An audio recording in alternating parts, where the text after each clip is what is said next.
La Belle au bois dormant de Charles Perrault. Il était une fois un roi et une reine qui étaient très chagrinés de ne pas avoir d'enfants. Ils tentèrent tout ce qui était possible de faire, vœux, pèlerinage, menue dévotion, mais rien n'y faisait. Enfin, pourtant la reine accoucha d'une très belle petite fille. La joie du roi était si grande qu'il fit sonner toutes les cloches du royaume et fit quérir toutes les fées qu'on put trouver dans le pays pour les donner pour marraine à la petite princesse, afin que chacune d'elles lui fasse un don, comme c'était la coutume des fées en ce temps-là. La princesse eut par ce moyen toutes les perfections imaginables. Les gens du roi trouvèrent 7 fées qui furent conviées à la grande fête organisée par le roi et la reine à l'occasion du baptême de leur fille. On fit un beau baptême et après la cérémonie, toute la compagnie revint au palais du roi où il y avait un grand festin pour les fées et les 1000 invités. On mit devant chaque fée un couvert magnifique, avec un étui d'or massif où il y avait une cuillère, une fourchette et un couteau de fin or, garni de diamants et de rubis. Mais comme chacun prenait sa place à table, on vit entrer une vieille fée, la fée Mélusine, qu'on n'avait point invitée, parce qu'il y avait plus de 50 ans qu'elle n'était sortie d'une tour, et qu'on la croyait morte ou enchantée. Le roi lui fit immédiatement donner un couvert, mais il n'eut pas moyen de lui donner un étui d'or massif comme aux autres fées, parce que l'on n'en avait fait faire que 7. La fée Mélusine se vexa, crut qu'on la méprisait, mais alla s'asseoir à la place tout en grommelant des menaces entre ses dents. Heureusement, l'une des jeunes fées, qui se trouvait auprès d'elle, l'entendit, et pensant que Mélusine pourrait donner quelque fâcheux don à la princesse, elle alla parler en cachette, derrière la tapisserie, à la dernière fée dès le repas terminé. Les 2 fées espéraient pouvoir réparer, autant qu'il leur serait possible, le mal que la vieille aurait fait lorsque son tour de faire un vœu pour la princesse serait venu. Après le repas, le moment arriva où les fées s'avancèrent près du berceau de la princesse pour formuler leurs vœux. La plus jeune fée s'avança et dit « La princesse sera la plus belle personne du monde. » La seconde dit « La princesse ne sera pas seulement belle, elle sera intelligente et elle aura le cœur et la bonté d'un ange. » Le roi et la reine se sourirent, ravis pour leur fille. La 3e fée prédit à la princesse qu'elle aura une grâce admirable. La 4e, qu'elle danserait parfaitement bien. La 5e, qu'elle chanterait comme un rossignol. La 6e, qu'elle jouerait de toutes sortes d'instruments avec perfection. Le tour de vieille fée était venu. Mélusine dit, en branlant la tête encore plus de fureur que de vieillesse, « J'ai moi-même aussi un vœu pour la princesse. À l'âge de 16 ans, la princesse se percera la main d'un fuseau et elle en mourra. » Ces terribles paroles prononcées, la vieille fée tourna les talons et quitta la salle en écumant de fureur. Ce terrible don fit frémir toute l'assemblée. Tous en avaient oublié qu'une fée n'avait pas encore fait de don à la princesse. C'est à ce moment que la jeune fée sortit de derrière la tapisserie où elle se tenait cachée depuis la fin du repas et dit tout haut ces paroles. « Rassurez-vous, roi et reine, votre fille n'en mourra pas. Il est vrai que je n'ai pas assez de puissance pour défaire entièrement ce que mon ancienne a fait.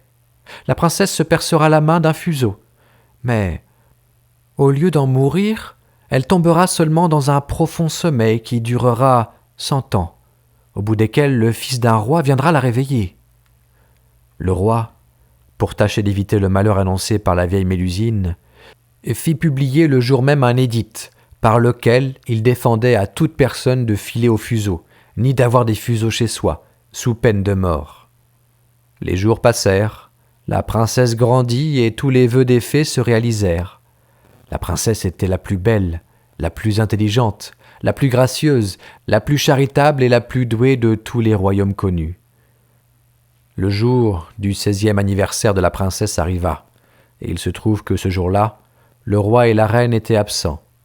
La jeune princesse décida de visiter le château et, montant de chambre en chambre, alla jusqu'en haut d'un donjon dans un petit galetas où une bonne vieille était seule à filer sa quenouille. Cette bonne femme n'avait point entendu parler des défenses que le roi avait faites de filer au fuseau. « Que faites-vous là, ma bonne femme ?» dit la princesse. « Je file, ma belle enfant, » lui répondit la vieille qui ne la connaissait pas. « Ah, que c'est joli !» reprit la princesse. « Comment faites-vous ? Donnez-moi que je voie si je ferai bien autant. » Elle n'eut pas plutôt pris le fuseau que, comme elle était fort vive, un peu étourdie, et que d'ailleurs l'arrêt des fées l'ordonnait ainsi, elle s'en perça la main et tomba évanouie. La bonne vieille, bien embarrassée, crie au secours. On vient de tous côtés, on jette de l'eau au visage de la princesse, on la délace, on lui frappe dans les mains, on lui frotte les tempes avec de l'eau de la reine de Hongrie. Mais rien ne lui faisait revenir. Alors le roi, qui était revenu et monté au bruit, se souvint de la prédiction des fées, et jugeant bien qu'il fallait que cela arrivât, puisque les fées l'avaient dit, fit mettre la princesse dans le plus bel appartement du palais, sur un lit en broderie d'or et d'argent. On eût dit un ange, tant elle était belle, car son évanouissement n'avait pas ôté les couleurs vives de son teint. Ses joues étaient incarnates et ses lèvres comme du corail. Elle avait seulement les yeux fermés, mais on l'entendait respirer doucement, ce qui faisait voir qu'elle n'était pas morte. Le jour ordonna qu'on la laissât dormir jusqu'à ce que l'heure de se réveiller fût venue. La bonne fée qui lui avait sauvé la vie en la condamnant à dormir 100 ans était dans le royaume de Mataquin, à 12 000 lieues de là, lorsque l'accident arriva à la princesse. Mais elle en fut avertie en un instant par un petit nain qui avait des bottes de 7 lieues. La fée partit aussitôt, et on la vit au bout d'1 heure arriver dans un chariot tout de feu, traîné par des dragons. Le roi lui alla présenter la main à la descente du chariot. Elle approuva tout ce qu'il avait fait, mais comme elle était grandement prévoyante, elle pensa que quand la princesse viendrait à se réveiller, elle serait bien embarrassée toute seule dans ce vieux château. Voici donc ce qu'elle fit. Elle toucha de sa baguette tout ce qui était dans ce château, gouvernante, fille d'honneur, femme de chambre, gentilhomme, officier, maître d'hôtel, cuisinier, marmiton, galopin, garde, suisse, page, valet de pied. Elle toucha aussi tous les chevaux qui étaient dans les écuries, avec les palefreniers, les gros matins de basse-cour et la petite Pouffe, petite chienne de la princesse, qui était auprès d'elle sur son lit. Dès qu'elle eut touché, ils s'endormirent tous, pour ne se réveiller qu'en même temps que leur maîtresse, afin d'être tout prêts à la servir quand elle en aurait besoin. Les broches mêmes, qui étaient au feu, toutes pleines de perdrix et de faisans, s'endormirent, et le feu aussi. Tout cela se fit en un moment. Les fées n'étaient pas longues à leur besogne. Alors le roi et la reine, après avoir baisé leur cher enfant sans qu'elle s'éveillât, furent touchés à leur tour, et ils s'endormirent. En un quart d'heure, il poussa tout autour du parc une si grande quantité de grands arbres, de petits buissons, de ronces et d'épines entrelacées les unes dans les autres, que ni bête, ni homme n'y aurait pu passer. On ne voyait plus que le haut des tours du château, encore n'était-ce que de bien loin. Ce fut là le dernier tour de la fée pour s'assurer que la princesse dormirait sans rien avoir à craindre des curieux. Dans tout le pays, on parla de la belle princesse endormie. Les parents racontèrent l'histoire à leurs enfants, qui eux-mêmes la racontèrent à leurs enfants. Les princes arrivaient de tous les royaumes alentours pour tenter de percer les ronces qui protégeaient le château, mais à peine les branches étaient-elles coupées qu'elles repoussaient de plus belles. Les princes se faisaient de plus en plus rares à tenter de réveiller la princesse endormie. Certains oublièrent l'histoire de la princesse et pensaient simplement que le château était hanté par des esprits mauvais. Au bout de 100 ans, le fils du roi qui régnait alors, et qui était d'une autre famille que la princesse endormie, était allé à la chasse de ce côté-là, demanda ce que c'était que ces tours qu'il voyait au-dessus du grand bois fort épais. Chacun lui répondit selon ce qu'il avait entendu dire.